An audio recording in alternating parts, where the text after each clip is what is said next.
Hey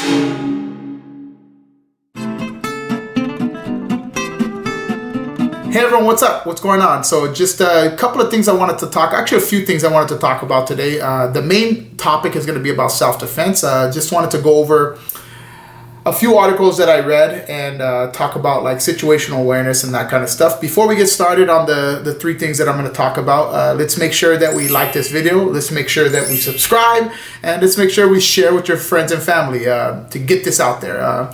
So first, let's get right into it. The first article I wanted to talk about. And again, all these things are going to talk about self-defense. The first article I wanted to talk about, and it was an interesting article because it was close to home for me, living in the Coachella Valley. For those of you who are unfamiliar, that's in the Palm Springs area. I saw an article talking about a 16-year-old robbing a 17-year-old. And apparently the 17-year-old went home, told his parents. His mom then went back with them along with his 14-year-old brother. And the 16-year-old that had robbed him, this was at a park. A public park, a really nice park actually. I've been to the park, and it's a beautiful park. And he went back with his mom and younger brother, and the 16-year-old that robbed the 17-year-old saw them taking a picture or video recording them or him to try to, I imagine, give to the law enforcement, and he shot at their car. He actually ended up hitting the mom, hit the 14-year-old brother. The injuries were non-life threatening, but it was just a crazy thought for me. And it just, self-defense is more than just about learning a martial art or, being able to defend yourself with whatever means you know how to. It's also just about situational awareness, just making sure that you're aware of your surroundings. And I'm not saying that it's the 17-year-old's fault. I mean, that's crazy to go to your local park, again, a beautiful park, and not believe that you can just hang out and have a good time and not have to worry about another teenager coming up and trying to rob you at gunpoint. So that's a horrible thing, and it's something that I'm sure that 17-year-old can't control. The thing that he can control, and I think all of us can control, especially with our children, is situational awareness. And I think what helps you with that is when you get your kids involved with some sort of martial art. Of course, for me, training Brazilian Jiu-Jitsu for 17 years, I think that's the best martial art to be able to use in a self-defense situation. But any martial art, I think, teaches you to be aware of your surroundings and to just really pay attention. And I don't know if this 17-year-old trained. I hope he does. But I can't help but imagine that if he doesn't train, how if he would have trained, he may have been aware of his surroundings and could have possibly avoided the situation he found himself in. And I'm glad the family's okay. I'm glad it sounds like the 17-year-old was okay as well. I'm sure he's going to have it on his mind as far as his situational awareness, I'm sure, will grow now. But if we can, for our kids, we want to try to prevent that situation, right? So that was just a curious article that I wanted to talk a little bit about. And then I read another article today. I actually read two articles today, but I read another article today, and it was talking about one's an article I read and one's a video that I watched. And the second article I read was talking about a police officer that had asked a kid, or I don't know if it's a kid or an adult, I'll have to go back and look at the article, but had asked a person that was bending some off-ramp signs to stop doing it. And it was off-ramp on a freeway in Orange County, so close to us. We're in the Coachella Valley, so it's about an hour away, depending on where in Orange County it was. And turned around, gave his back to the kid. I guess, I'm assuming, walking back to the car. The article doesn't mention why he turned his back, but and the kid, or keep saying kid, but the person jumped him. And when the person jumped him, he was attacking him.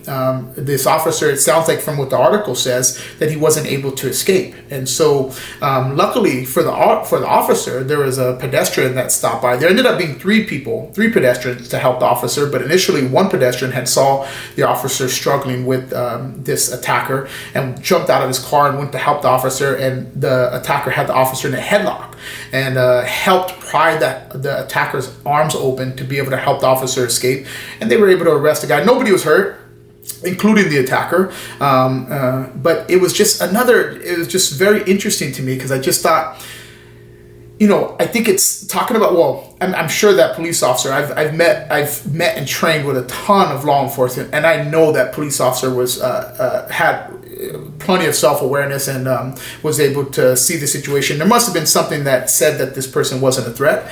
But the thing that I was thinking was the headlock situation when I read in the article, and it just blew my mind that it was difficult for the police officer to remove this person from having him controlled in a headlock.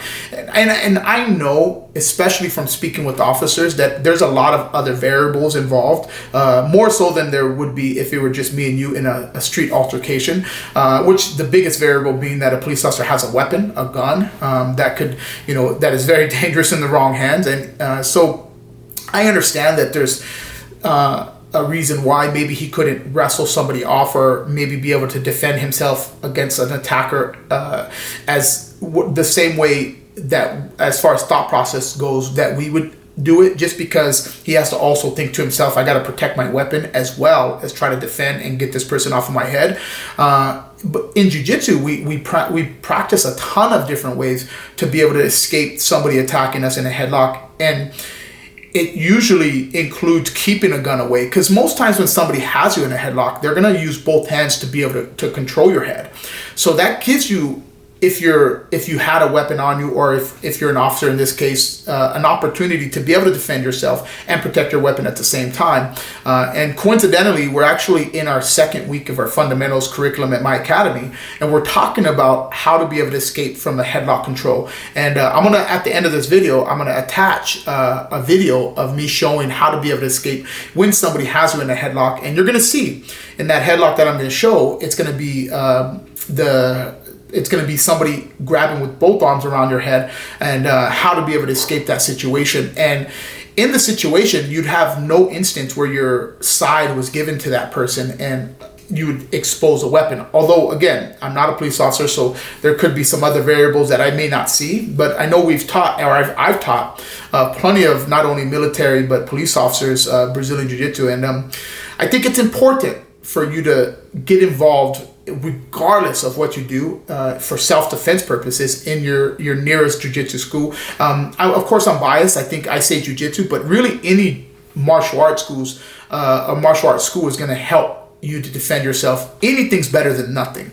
And if we're talking about kids, get them involved. If you're in law enforcement, if you're in the military, I know military have combatives and different things like that keep you involved. But if you're in law enforcement, I know you have the academy at the beginning, but some type of continual training to keep an officer, if for nothing else, in shape, so that way they're prepared in a situation where somebody tries to attack them. And I know that's why most of the law enforcement officers that train with us are there, is so they can stay in shape. I mean, I know we hope we never have to use any of our jiu-jitsu and self-defense situations, but you never know. The world's crazy out there, right? And especially here, in Southern California, I'm sure anywhere else. Speaking about anywhere else, I was watching another video, and I'll be quick with this, but it was a video about an altercation that happened at an airport, at O'Hare Airport. I've never been to Chicago, but I've been all around the world. I've traveled to a lot of airports, and I was watching this video, and I was just amazed that there was this fight going on at this airport. Because when I go to an airport, it's usually, there's some organized chaos going on, but it's never usually physical. And it was amazing to me to see an altercation happening at an airport as large as O'Hare Airport. And it showed several different things were happening at once. There's all kinds of fights going on. But in the background of the video, I saw one gentleman, looks like he started to get in an altercation with one guy. And it was a one-on-one fight to begin with. And then you see like another person come into the video and jump one of the guys. So it was one-on-one, and then it ended up being two-on-one.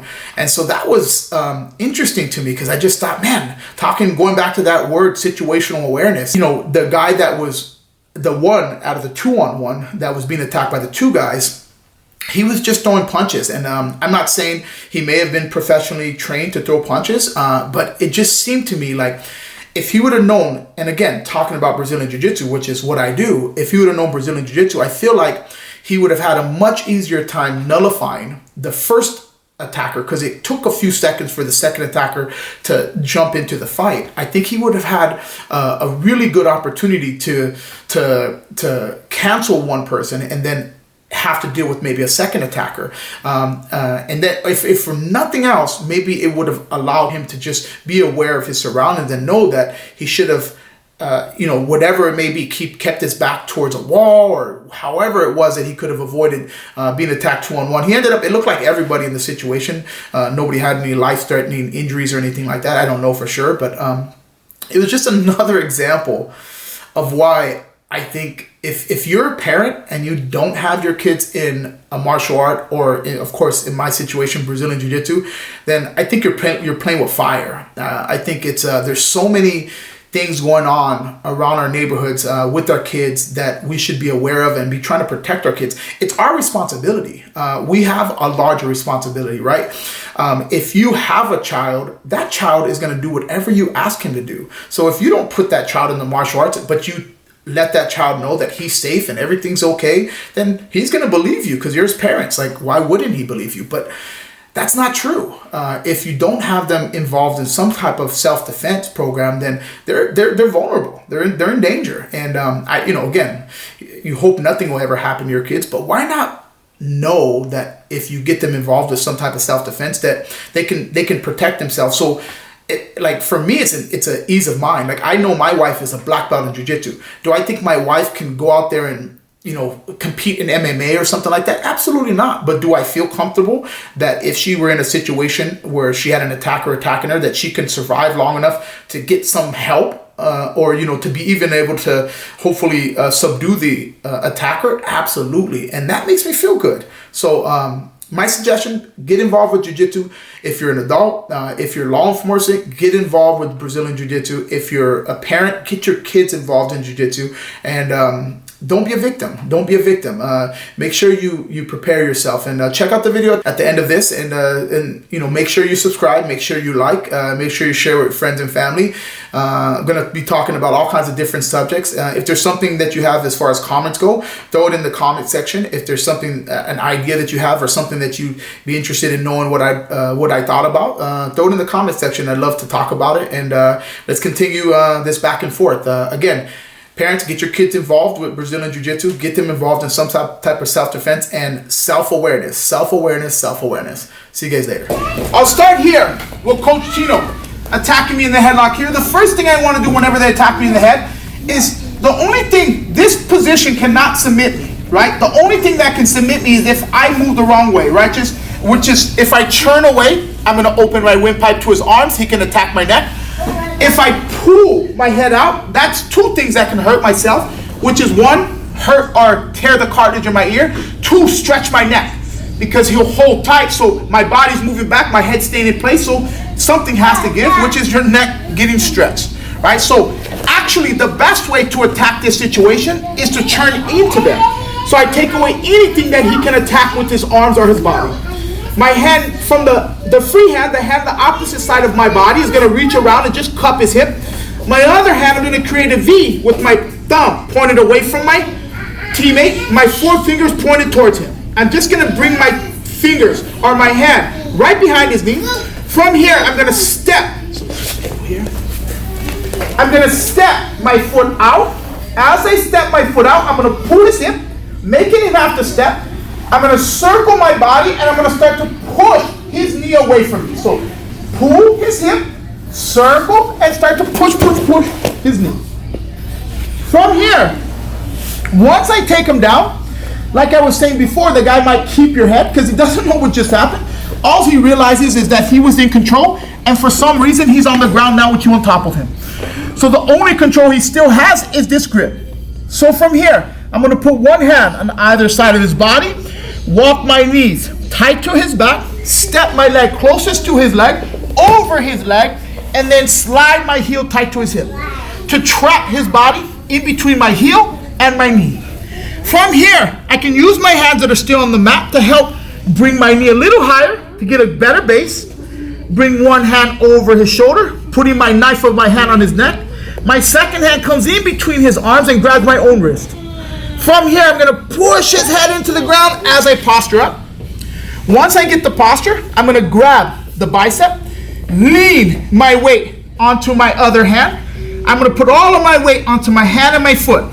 Half moon my back leg, start to step step around. Normally, I would squeeze everything here and fall with his arm against my chest and probably hyperextend or break it on the way to the ground. But while practicing, we can go ahead and, even if we fall ungracefully, make sure that we don't keep the elbow or the wrist tight to our chest when we fall, so we don't accidentally hyperextend each other's elbows. When I fall, try to fall towards his legs, right? From here, my heels are gonna go heavy to the ground. I'm gonna squeeze my knees together, make sure his thumb is pointed to the ceiling.